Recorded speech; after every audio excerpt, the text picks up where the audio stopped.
Well, that's what we're focusing on this morning. Professor Paul Omaji joins us this morning. He's a criminologist and the pioneer vice chancellor of Salem University in Kogi State. Morning, Prof, and thank you for joining us this morning. But there's been a lot of talk about how we're faring with a fight against... It's my privilege to be with you. Thank you.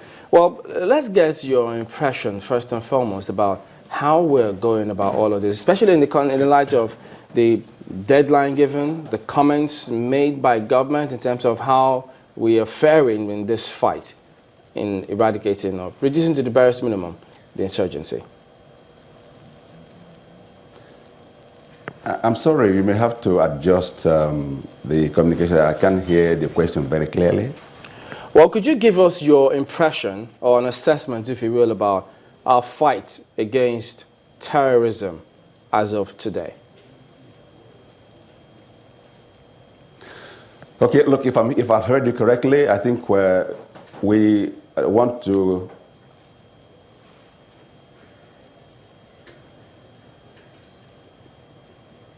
Okay, look, in relation to the security situation, everyone who hears that the group that is making life difficult in the Northeast is still active will be unhappy. The desire of every Nigerian is that we put all of these things behind us now. One single soul that dies is a burden on the conscience of the nation. Now, definitely we need to appreciate the effort made so far by the defense of the nation. The gallantry of our soldiers is unquestionable now and is beginning to show more clearly. But then the happenings we are seeing and hearing about in Maiduguri and other parts in the Adamawa state, they indicate clearly that the capability of the Boko Haram have not been fully removed. If you look at it... Which means that the government still has a lot of work to do. It's only yesterday the Minister for Information spoke to a cross-section of journalists saying that the last days of Boko Haram is what we're seeing now. And it didn't take long before we saw that particular attack. 3 attacks in the city of Maiduguri in Borno State and another one in Madagali in Adamawa State. What do you think, as a criminologist now, we're bringing it to your own area of expertise, is the whole essence of those attacks by the terror group? Well, look, we already know that the battle has been an unconventional one. So even though you say you have defeated, the people that are doing this, it's very clear that they would want to keep showing that they have some capabilities. Now, if you look at it in terms of the difference between insurgency and terrorism, that it looks like the government has gone a long way in dealing with the insurgency.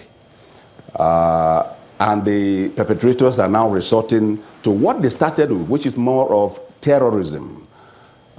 Taking actions here and there to create panic, to create terror in the minds of the citizens.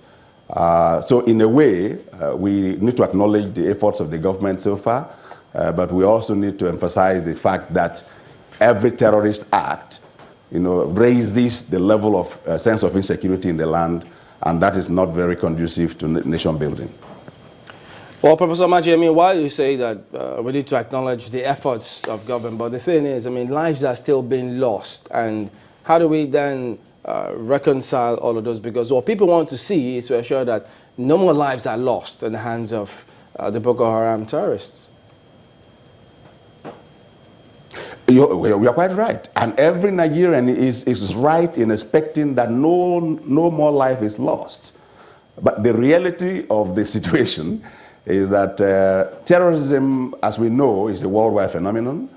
And it's a very difficult particular phenomenon to erase and completely eradicate. The efforts of every responsible government are targeted at minimizing, bringing it to the lowest minimum. In criminology, there's what we call the pathological level of criminality, and there is the normal level of criminality. That the normal level is that crime happens everywhere, but it is not sufficient to disrupt the normal life of the citizens, and they are able to go about their business with minimum fear about the safety of their lives. Now, when it moves to a pathological level, the citizens become very frightened. They have no sense of wholeness, no sense of safety, and in that situation, they cannot go about their normal business as normal citizens that contribute to nation building. So yes, we're talking about 61 lives that were lost in yesterday's attack, and it's a very sad story. A philosopher once said, one person that dies means that all of us are dead. And in that particular situation, every government must work hard to ensure that we minimize, if not completely stop, the needless and senseless killing or taking of human lives. Do you think that by now we need external help?